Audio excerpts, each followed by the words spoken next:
How to log in to Microsoft Teams. Hello guys, this is Atticus and welcome back to another tutorial video.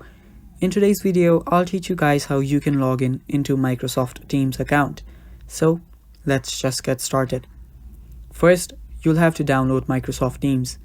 If you already have downloaded it, go ahead and update it. If you don't have it, you can simply go to your App Store and search for Microsoft Teams or simply search for Teams. After you've done that, you will find Microsoft Teams right here. This is the one.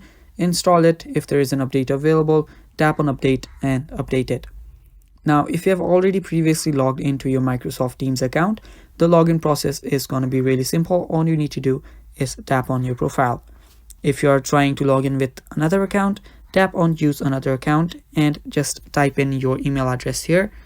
And after you've done that, what you'll need to do is you'll need to just type in your password after you hit on next, and after you type in your password you will have simply logged in into your Microsoft Teams account.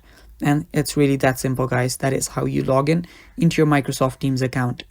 Thanks for watching. That is all for this video. Stay tuned for more upcoming tutorial videos, and bye bye.